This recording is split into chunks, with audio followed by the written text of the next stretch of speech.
juga pada kita ini melalui pembentukan ini menjadi ya benar ya dengan itu. Bagaimana kalau itu dari ini? Ibu merasa diplomas ya, dan ibu berdasarkan negara yang saya dapat, apakah benar ibu mengalami keluhan ginjal atau gagal? Benar. Nah, jadi ibu sejak saya di sini, saya akan melakukan pendidikan kesehatan atau memberikan edukasi kepada ibu, memberikan informasi seputar hemodialisis besar atau sejarah. Nah, sebelumnya saya akan memberikan ibu karena ibu sudah tahu apa itu hemodialisis besar atau sejarah. Belum. Nah, ibu sebelumnya sudah pernah melakukan hemodialisis atau belum? Belum. Jadi ini pertama kali ibu melakukan hemodialisis dan ibu belum tahu pengertiannya, gitu ya. Baik ibu, karena ibu belum tahu mengenai informasi hemodialisis dan ibu harus melakukan hemodialisis. Jadi saya di sini akan membantu menjelaskan terkait itu mengenai pengertian hemodialisis, tujuannya, prosesnya, dan yang lain sebagainya. Dan nanti untuk waktunya kurang lebih 15 menit ibu bersedia.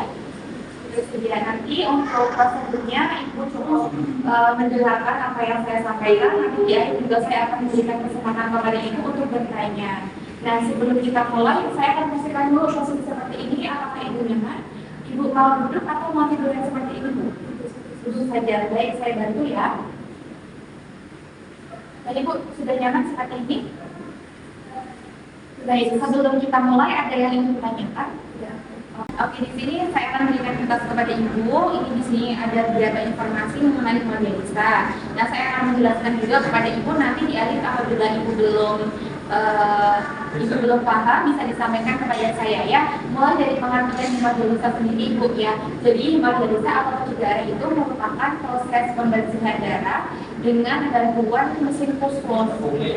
Nah, kenapa harus dilakukan hemodialisis? Jadi tujuannya adalah karena penurunan fungsi ginjal, akibatnya ginjal tidak bisa berfungsi dengan baik. Jadi dengan bantuan mesin puskos nantinya bisa membantu membuang sisa metabolisme ibu seperti zat-zat sisa yang sudah tidak diinginkan dalam tubuh dan juga racun dalam darah. Selain itu, mesin puskos ini juga bisa membantu mengurangi kelebihan cairan. Jadi nanti cairan yang berlebihan dalam tubuh itu akan dikeluarkan dan menjaga keseimbangan elektrolit akibat kelebihan kalium dan juga darah yang terlalu asam. Nah, selain itu, mesin puskos sendiri itu sebagai pengganti fungsi ginjal karena ginjal itu tidak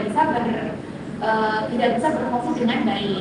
Nah, jadi ibu untuk cuci darah ini itu diperlukan apabila fungsi ginjal itu menurun udah berat. Nah, nanti kalau fungsi ginjalnya udah berat itu akan muncul gejala-gejala seperti yang ada di sini ya. Di antaranya pertama ada uremia. Uremia itu merupakan darah kotor akibat penumpukan zat sisa atau juga disebut dengan racun ya. Kalau racun itu yang di dalam darah.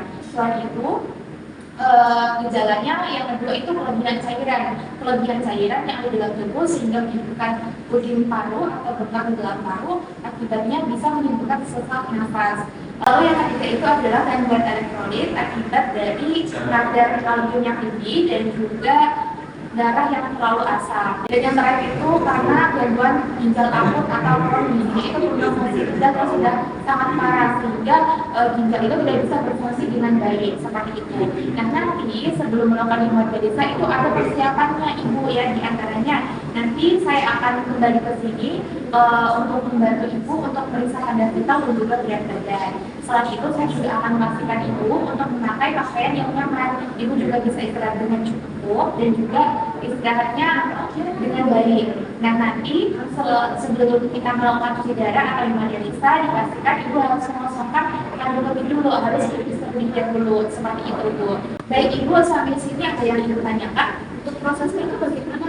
Jadi nanti saya akan membantu ibu memasakkan kateter atau seperti selang pada lengan ibu. Nah, nanti selang atau kateter yang berlengan itu akan mengalirkan darah di dalam tubuh ke mesin tersebut. Nah, nanti darah yang sudah masuk ke mesin itu akan dibersihkan dengan bantuan cairan. Cairan itu namanya cairan hialosat ibu. Nah, nanti setelah masuk di dalam mesin, darah tersebut akan disaring.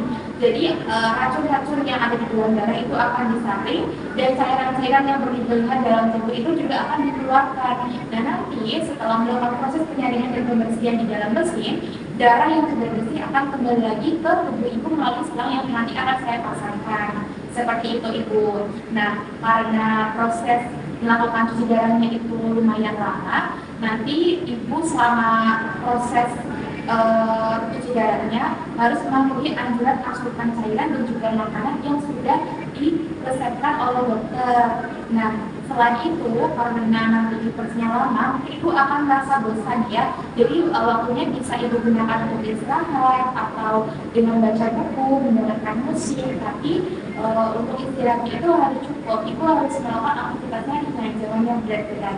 Nah, nanti apabila selama proses melakukan cuci darah ada keluhan-keluhan yang dirasakan, ibu harus segera lapor kepada perawat atau juga kepada dokter. Dan nanti apabila ibu merasakan keluhan-keluhan, ibu bisa mencek BPAD atas bed. Nah, keluhan-keluhan yang dirasakan itu seperti sesak nafas, nyeri dada, mual, pusing, menggigil, dan yang lain sebagainya. Di sini sudah ada ya, sudah tertulis.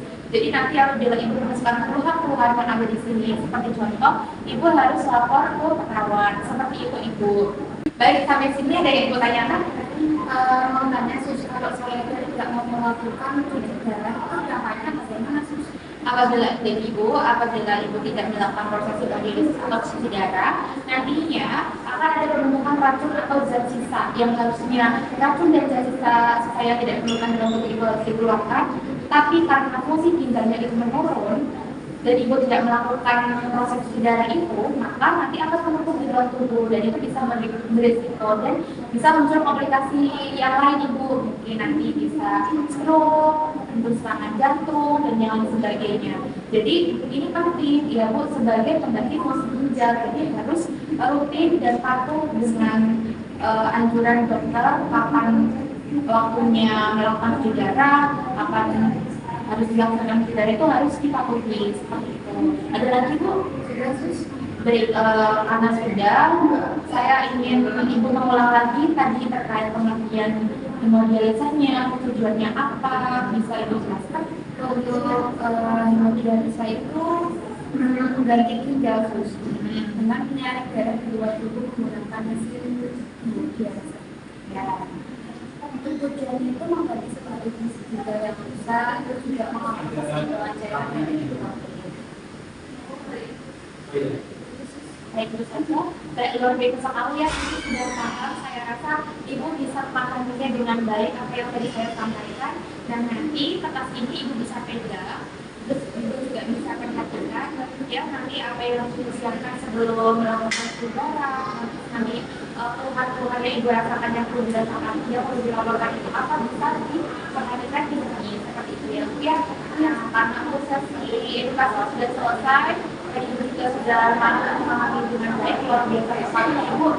Jadi saya akan pamit seperti itu. Terus sebelum saya pamit, saya akan bantu ibu untuk merapikan penghuni ya silakan dulu. Baik ibu, nanti setelah ini saya akan kembali lagi ke sini menemui ibu untuk membantu melakukan pemeriksaan tanda vital dan juga berat badan dalam waktu 1 jam ke depan ya bu ya. Baik ibu, kalau begitu saya pamit dulu.